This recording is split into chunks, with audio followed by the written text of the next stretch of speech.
دفعہ کا ذکر ہے کہ ایک بادشاہ کے 3 بیٹے تھے۔ جب اس بادشاہ کی موت کا وقت قریب آیا تو اس نے اپنے تینوں بیٹوں کو اپنے پاس بلایا۔ انہوں نے بتایا کہ میں نے محل کے فلاں کونے میں خزانے کو دفنا کر رکھا ہے اور تم سب بھائی میری موت کے بعد اس خزانے کو آپس میں برابر تقسیم کر لینا اور ایک دوسرے کے ساتھ نا انصافی بالکل مت کرنا۔ بادشاہ اس وصیت کے بعد 3 دن تک زندہ رہا، لیکن چوتھے دن مر گیا۔ جب شہزادوں نے باپ کی تجویز و تدفین سے فراغت پائی تو سب اس خزانے کو نکالنے کے لیے بادشاہ کی بتائی ہوئی جگہ پر پہنچ گئے، مگر وہاں پر انہوں نے ایک بھی جوہر نہ پایا۔ یہ صورتحال دیکھ کر وہ بہت پریشان ہوئے۔ پھر جب ان میں سے کسی کو بھی خزانہ نہ ملا تو تینوں بھائیوں نے ایک دوسرے پر الزام لگانا شروع کر دی کہ اس نے خزانے کو چرایا ہے، کیونکہ یہ راز بادشاہ نے صرف ان تینوں بھائیوں کو ہی بتایا تھا۔ جھگڑا آہستہ آہستہ اتنا بڑا کہ بات عدالت اور قاضی تک پہنچ گئی۔ یہ ایک عجیب و غریب مقدمہ تھا جس میں 3 شہزادے اپنے باپ کے دفن کیے گئے خزانے کے حوالے سے مدعی بنے ہوئے تھے اور تینوں ہی ایک دوسرے کو ملزم بھی ٹھہرا رہے تھے۔ قاضی صاحب نے اس پیچیدہ مقدمے کا فیصلہ کرنے سے پہلے ایک حکایت ان شہزادوں کو سنائی۔ قاضی نے کہا کہ میں تمہارے سامنے ایک کہانی بیان کرتا ہوں جس پہ تم سب اپنی اپنی رائے دینا کہ اس کہانی کے کرداروں میں سے کس نے جواں مردی، دلیری اور فیاضی کا برتاؤ اپنایا۔ قاضی نے ان کو حقائق سنانا شروع کی کہ کسی زمانے میں ایک نوجوان مرد ایک نو عمر اور کنواری لڑکی پر عاشق تھا۔ ان عاشق اور معشوق میں بے حد محبت ہوا کرتی تھی۔ رسم دنیا کے مطابق جب اس لڑکی کی شادی کسی دوسرے شخص سے طے ہو گئی اور شادی کی تاریخ مقرر ہو گئی تو اس کے عاشق نے ایک روز اسے تنہائی میں بلا کر کہا کہ عنقریب تم اور میں جدا ہو جائیں گے اور یہ بات میرے لیے بڑی تکلیف دہ ہوگی، کیونکہ تمہاری شادی ہونے والی ہے اور تم اپنے شوہر کے پہلو میں ہوگی، مگر میں تنہائی میں بستر پر پڑا رہوں گا۔ لہٰذا میں سمجھتا ہوں کہ ہمیں اپنی محبت کی تکمیل کے لیے ایک دوسرے کے ساتھ ملاپ کرتے ہوئے آسودگی حاصل کرنی چاہیے تاکہ میں ان خوبصورت لمحات کے ساتھ اپنی بقیہ زندگی گزار سکوں۔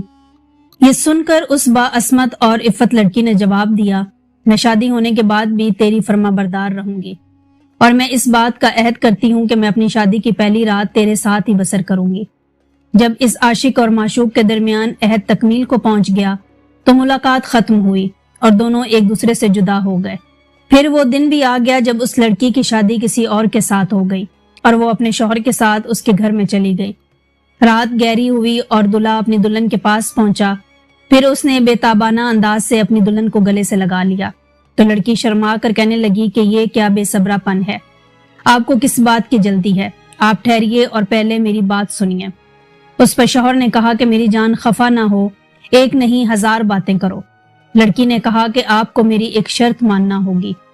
شوہر نے کہا کہ تم جو شرط کہو گی میں اسے دل و جان سے مانوں گا اور جو تم کہو گی میں وہی کروں گا۔ لڑکی نے کہا کہ پہلے تو قسم اٹھاؤ کہ میری بات مانو گے، تو شوہر نے باخوشی قسم اٹھا لی۔ اب لڑکی نے اپنی کہانی اپنے شوہر کو سنانا شروع کی۔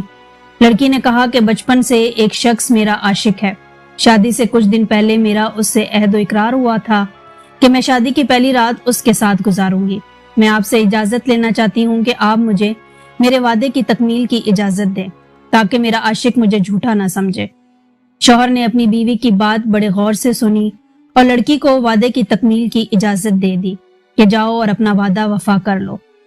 یہ سچی لڑکی اپنے شوہر سے اجازت لے کر اپنے عاشق سے ملنے جا رہی تھی کہ راستے میں ایک سنسان گلی میں اسے ایک چور ملا۔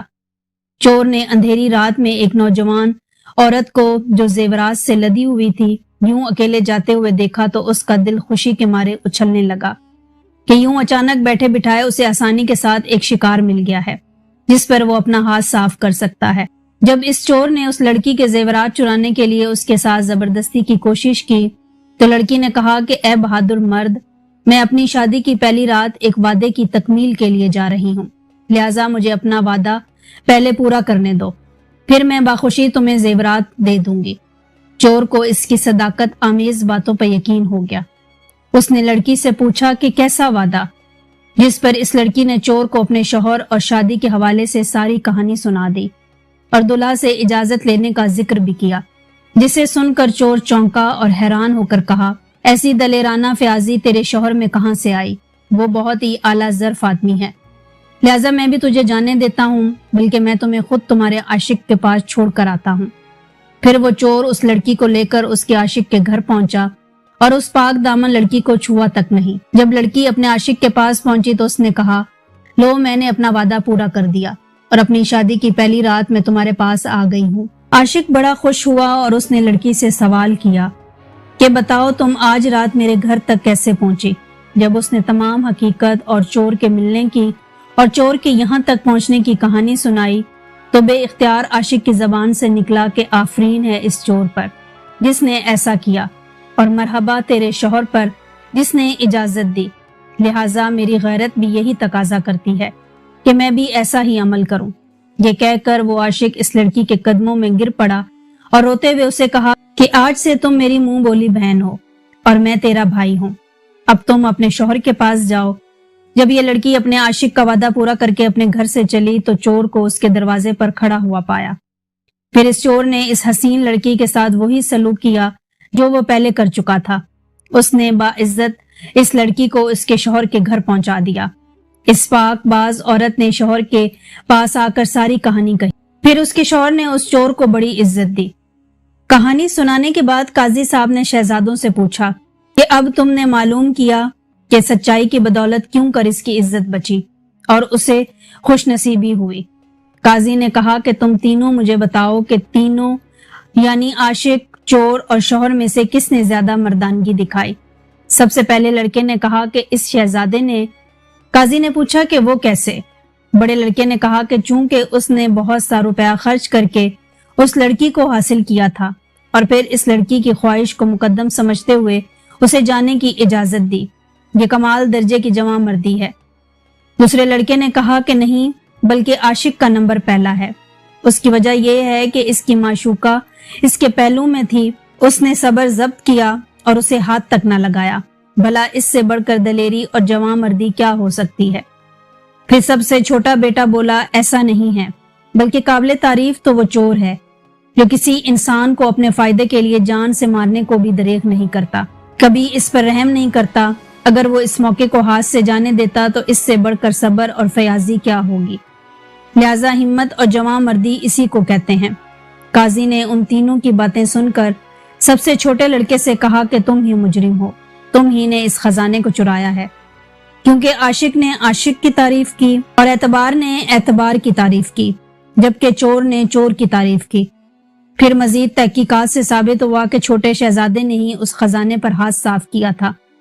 قاضی صاحب نے چھوٹے شہزادے سے خزانہ طلب کر کے تینوں شہزادوں میں برابر تقسیم کر دیا۔